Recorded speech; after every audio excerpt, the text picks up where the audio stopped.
So this is, let me go see if I can go back. This is an autograph book that the kids participated with. I'll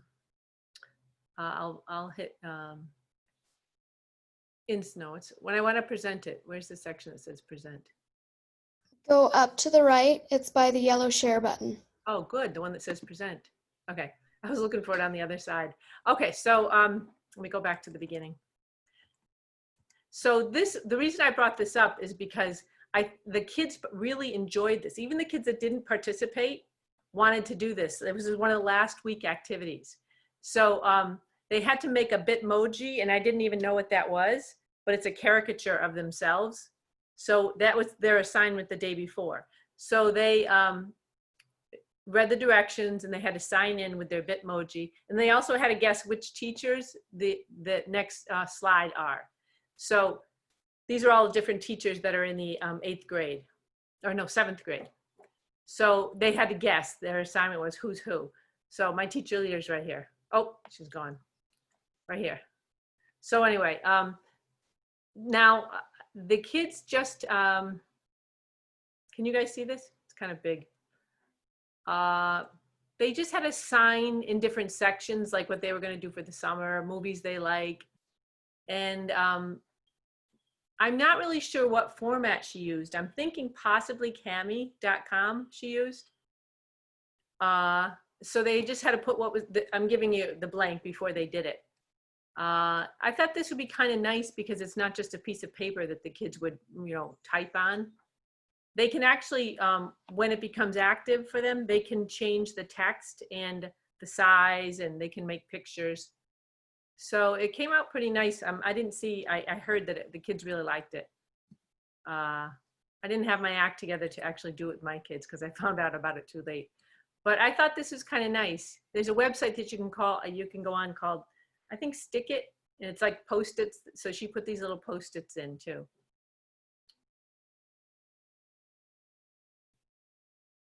I don't think we're just looking at the same things. Okay, so now I think we've gotten all of them. Okay, so I'll go back to, so this would be kind of nice for a notebook, I think. Don't you think? Can you guys hear me? Yeah. Okay, so let me stop sharing.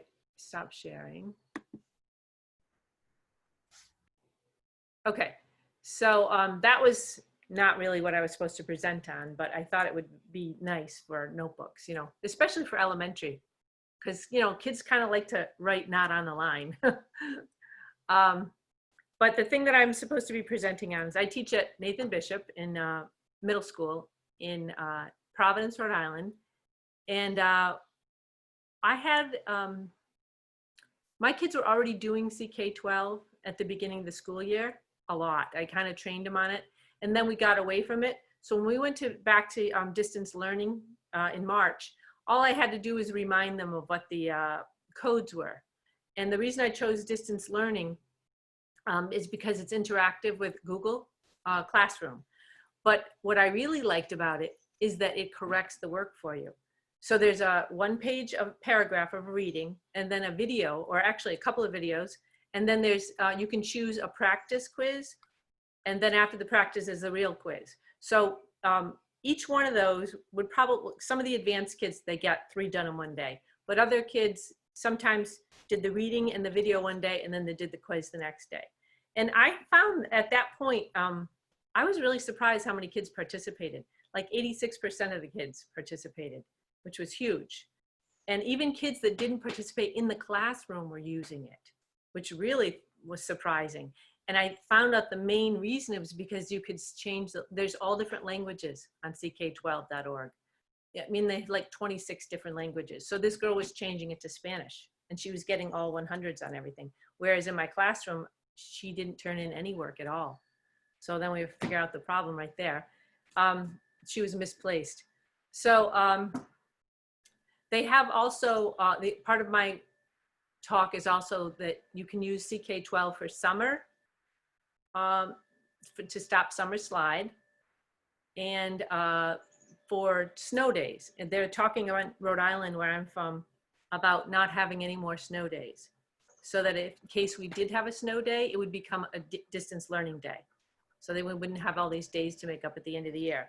And so the CK12 company is really trying to like stay a little bit ahead of us. So they've got a section called just snow days, and another one called flex books, which is for summer. So they're like shorter lessons, and they're very, very helpful. I've called them a number of times. You can either, your kids can either access it through the CK12, or they can actually, it's completely, what's the word, interfaced with Google Classroom. I did it the way that the kids would just use the link on Google Classroom, and then they would go into CK12, because at the time I didn't realize that it corrected the work in both places, Google Classroom and also in CK12. I think that's about it. I would definitely recommend it. It's very interactive. And I guess they also have Experiment,